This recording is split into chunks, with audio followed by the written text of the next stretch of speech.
Un classique, une nouvelle fois en faveur du PSG. Oui, les joueurs de la capitale qui vont s'imposer à l'Orange Vélodrome 2-0 grâce notamment à cet homme, on le voit, entrer tranquillement et sortir du terrain. Gigi Donnarumma, on l'a vu, Gigi Donnarumma, l'Italien, qui a été remarquable. On va s'attarder sur son match dans quelques instants. Les Marseillais forcés en dépité. Pape Gueye également face à un PSG réduit à 10 mais vainqueur.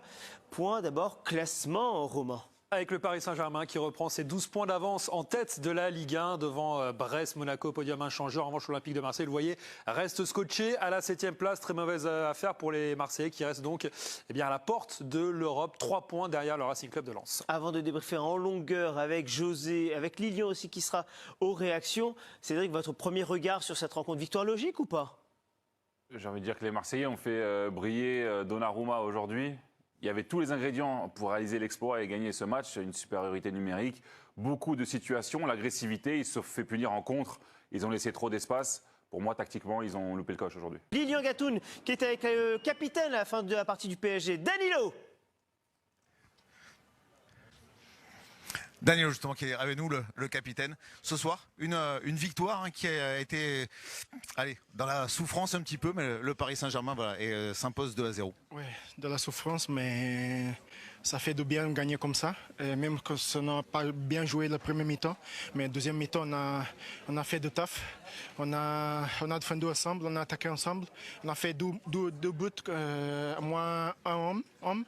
Alors c'était une victoire satisfaitoire, une victoire d'équipe, une victoire qu'on a cherché ici, que Marseille, ils n'ont pas perdu un match ici. Et alors c'était très bien pour nous. Justement, votre équipe, elle avait ce classique évidemment en tête. Est-ce que c'est un match comme les autres ou est-ce que ce soir, on l'a vu notamment dans des transitions, vous aviez vraiment l'envie finalement d'aller chercher ce résultat, d'aller tuer ce match, d'aller être la première équipe à s'imposer ici? Non, c'était pas un match normal, c'était pas un match comme les autres. C'est un classique déjà. C'est un match que tout le monde veut gagner. Nous, on a cherché la victoire, on a tout donné pour gagner et on a réussi. C'est mieux qu'un Benfica-Porto? Comment? C'est mieux qu'un Benfica-Porto? C'est un match différent, mais cette ambiance-là, j'aime bien. C'est des matchs que j'aime bien jouer et c'est ça. Muito obrigado. Grand merci à Danilo Pereira, le joueur défenseur du Paris Saint-Germain, micro Canal Plus Sport de Lilian Gatoun. Juste, on l'a entendu, Cédric, ça fait du bien dans les têtes de réussir à gagner comme ça, à 10 contre 11, c'est ce qu'il disait en substance au début. C'est sûr, en infériorité numérique, même si on est le PSG, ça fait du bien de gagner comme ça face au PSG, à l'OM. Oui, parce que ça veut dire qu'ils ont mis des ingrédients qu'il fallait en seconde période. Il y a eu de la solidarité. On a vu qu'ils ont plutôt bien défendu. Mais même si pour moi, offensivement, les Marseillais ont été un petit peu maladroits. Alors ça ne me rassure pas forcément avant les grandes échéances qui les attendent, parce que même en infériorité, j'aurais aimé plus de maîtrise, j'aurais aimé plus de réponses sur certains joueurs, notamment Skriniar qui fait une entrée catastrophique. Mais Vitinha a été bon, Donnarumma a été bon, donc voilà, les enseignements ils sont là. Oui, parce qu'il y a certes la victoire, mais c'est vrai qu'il y a aussi des opportunités concédées par cette équipe du Paris Saint-Germain, José-Pierre Fanfan. Heureusement qu'il y a un grand Gigi Donnarumma dans la cage qui a été, lui, impressionnant. C'est peut-être lui l'homme du match avec Vitinha au final. Oui, clairement, les Parisiens ont été en difficulté donc, en première période, déjà à 11 contre 11, donc c'était assez compliqué, notamment dans l'animation au niveau du milieu de terrain ou au niveau de la conquête du ballon, ils étaient souvent donc, en retard. Et puis en seconde période, réduit à 10, ils sont contentés de jouer bloc bas.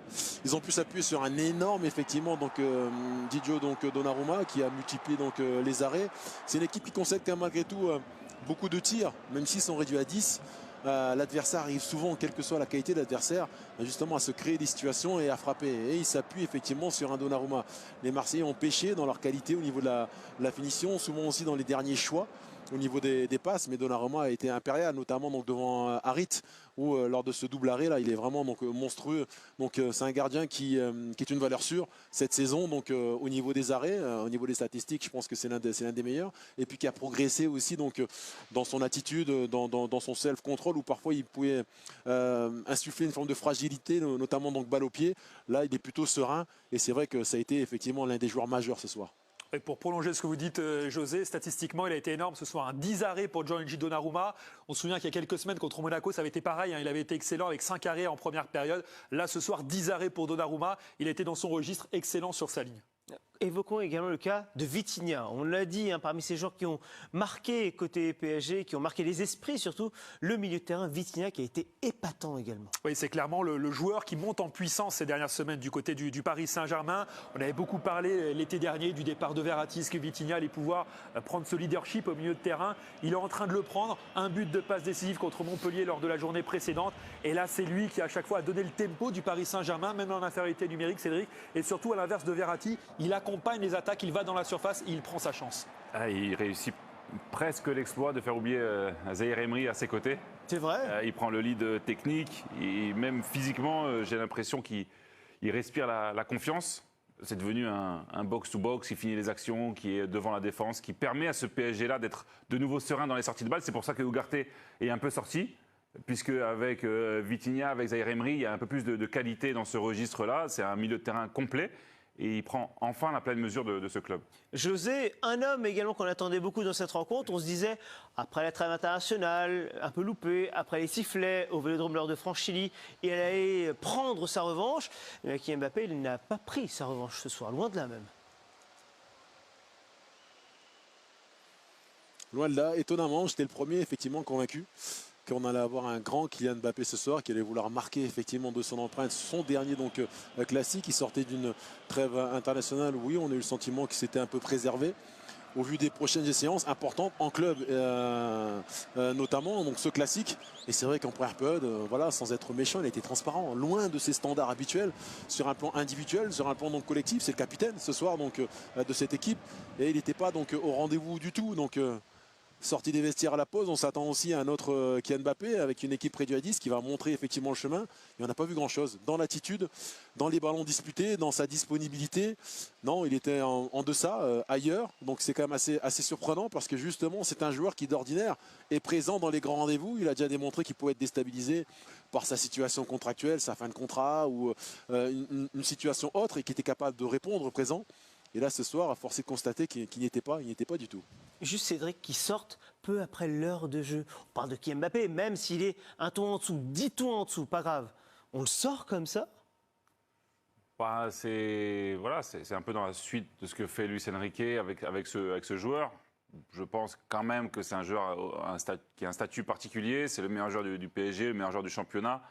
Je trouve ça curieux qu'on le sorte, il y a 15-0, c'est en infériorité numérique. Peut-être qu'il estime que son travail défensif n'aide pas le collectif. Je ne peux pas lui donner forcément tort à Luis Enrique sur ce point. Mais ça me gêne un peu parce qu'on sait que c'est un joueur qui veut aller chercher des statistiques. Nous, voilà, on a envie de le voir briller, on a envie de le voir empiler les buts. C'est vrai que s'il y a des matchs où il est remplaçant, des matchs où il sort au bout d'une heure de jeu, ça va être compliqué pour lui de concurrencer Cristiano Ronaldo, Messi et autres Haaland. C'est peut-être pas le problème de Luis Enrique, mais en tout cas, ça va devenir le problème de Mbappé. Après, on peut voir ça différemment aussi. Finalement, le Paris Saint-Germain n'est pas Kylian Mbappé dépendant ce soir, puisqu'on le voit, c'est sur les remplaçants, et notamment son remplaçant, Gonzalo Ramos, qui fait la différence. Donc on peut voir aussi qu'il y a un collectif, un soir où Mbappé finalement étant dedans, c'est un joueur qui sort du banc, qui fait la différence en fin de match, en l'occurrence Gonzalo Ramos. Donc ça aussi, c'est peut-être positif, et c'est peut-être ça qu'il faut ressortir aussi. Oui, c'est peut-être aussi à nous de changer un peu notre manière de penser, mais c'est vrai que par rapport à cette catégorie de joueurs, c'est le seul qui sort ou qui est parfois remplaçant. Ça n'existe nulle part ailleurs, même si certains sont tensés comme Haaland à City, c'est des joueurs qui jouent. Tiens, José, un dernier mot justement sur cette équipe phocéenne. Elle a été rapidement à 11 contre 10. Durant la première demi-heure, même toute la première période, elle est plutôt intéressante, cette équipe marseillaise. Et au final, elle perd. C'est quand même très inquiétant pour cette fin de saison côté phocéen. En plus, Chancel Mbemba, on le rappelle, qui s'est blessé. Oui, inquiétant, il faut rappeler aussi l'adversaire. C'était le leader incontesté effectivement donc, de cette Ligue 1. Donc c'est pas non plus donc, anodin. Il n'y a pas de honte à perdre contre le Paris Saint-Germain, même si les Phocéens étaient donc, invaincus donc, à domicile. Le contexte fait qu'il y a des regrets parce que il y avait, je pense, le Paris Saint-Germain était prenable. Ils ont eu des situations qu'ils ont mal négociées, à chaque fois par des mauvais choix, des mauvais gestes techniques dans les 30 derniers mètres où ils ont manqué de lucidité. Alors après, si on doit comparer justement les deux équipes, il n'y a pas eu beaucoup de situations en seconde période pour Paris, mais il y a un talent supérieurs, tout simplement. Ils ont été capables d'avoir des sorties de balles justes, dans le bon timing, dans les bons déplacements et dans les bons choix, ce que les Marseillais n'ont pas su faire. À plusieurs reprises, ils ont eu des opportunités sur des pertes de balles, justement, au niveau des 30 mètres parisiens, où ils ont récupéré le ballon. Donc au niveau du pressing, l'agressivité, l'intensité, ils étaient dans le temps, capables d'aller chercher donc, leur adversaire, mais après, incapables d'exploiter finalement la désorganisation offerte par les Parisiens, ou alors lorsqu'ils y parvenaient, ils butaient sur un excellent Gigio Donnarumma. Ils ont pêché, j'ai envie de dire, ou ils ont manqué plutôt de qualité offensive face à les Parisiens qui parfois leur ont donné le bâton pour se faire battre. Merci beaucoup José-Pierre Fofan en direct de l'Orange Vélodrome pour votre analyse et votre regard remarquable autour de ce OM PSG. On a vu la classe d'écart qu'il y a entre Marseille et le PSG. Salut à toi et bienvenue dans cette vidéo. Dans cette vidéo, on va revenir sur ce classico entre Marseille et le PSG. Victoire du PSG 2-0. Mais avant de commencer, si tu me découvres à travers cette vidéo, ici nous on parle de foot. Ici nous on est passionné par le foot. Le foot c'est notre passion. Donc si tu es intéressé par la thématique et surtout si tu aimes ce genre de contenu, n'hésite pas à t'abonner, d'activer la cloche de notification pour ne rien manquer des prochaines vidéos qui vont arriver sur la chaîne. Si c'est fort, on est parti. Alors, le PSG s'impose 2-0 au Vélodrome. 2-0 les amis, à 10 contre 11, mais on va y revenir sur le carton rouge du PSG. Déjà, on a vu une composition d'équipe où Luis Enrique, il a préféré miser sur la vitesse Ousmane Dembélé, Kolo Muani et Kylian Mbappé. Donc, on avait donc une équipe de Marseille qui a commencé à presser très très haut. Une équipe de Marseille qui avait l'ambition de jouer. C'est pour ça que Luis Enrique a misé sur la vitesse. Il a misé sur la vitesse d'un Kolo Muani. Mais très vite, à la 40e minute, le PSG se retrouve à 10. Pour moi, le carton rouge est très discutable. Ce carton rouge-là, pour moi, c'est très, très discutable, les amis. Pour moi, c'est très sévère. Très sévère, les gars. Très, très sévère. Certes, il y a contact entre Beraldo et Aubameyang, mais Aubameyang ne peut jamais rattraper le ballon. Aubameyang ne peut jamais rattraper le ballon. Il essaie juste de dévier le ballon, mais derrière, il n'y a vraiment pas gros contact. Mais l'arbitre estime que Beraldo, c'est le dernier défenseur. Et comme il estime que c'est le dernier défenseur, il donne un carton rouge. Un carton rouge qui n'était pas fait sentir puisque le PSG derrière a réagi. Le PSG derrière a réagi, notamment Luis Enrique. Luis Enrique a su réajuster son schéma tactique. Et ça aussi, il faut le souligner parce qu'il y a beaucoup de personnes qui critiquent souvent Luis Enrique. Luis Enrique a donc réorganisé son schéma tactique en seconde période. On a vu une équipe du PSG qui a vraiment été létale. Ils ont été létales en contre, notamment avec Vitinha très fort dans les transitions, très fort pour faire le lien entre la défense et l'attaque.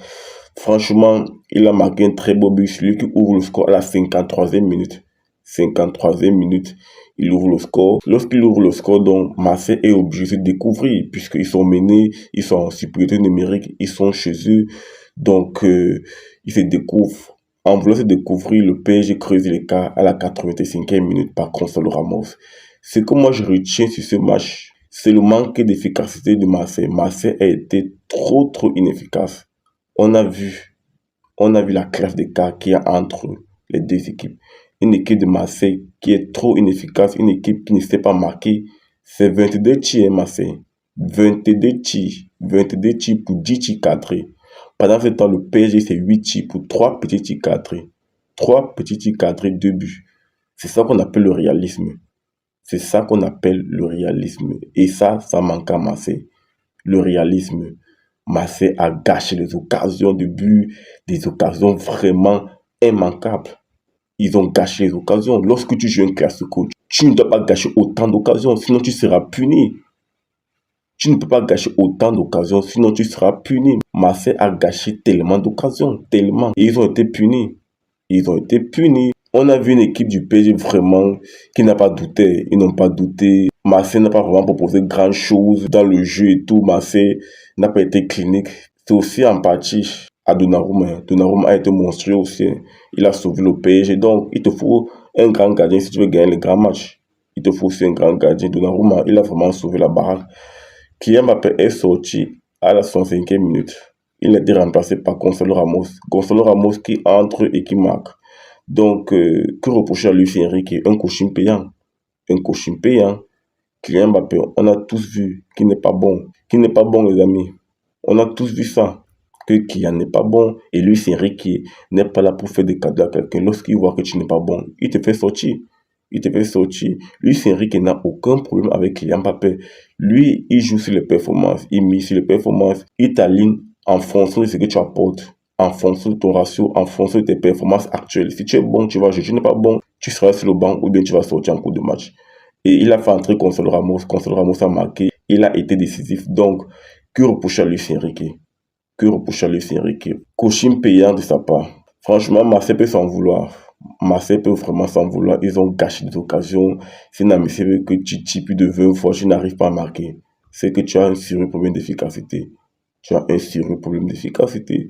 Après, partage-moi ton ressenti en commentaire sur la thématique. Est-ce que tu penses que c'est une victoire méritée du PSG? Moi, je pense que oui. Donne-moi ton avis. Et si ce n'est pas encore fait, n'hésite pas à t'abonner, d'activer la cloche de notification pour ne rien manquer des prochaines vidéos qui vont arriver sur la chaîne. On se dit à très bientôt pour notre vidéo, les amis. Ciao, ciao.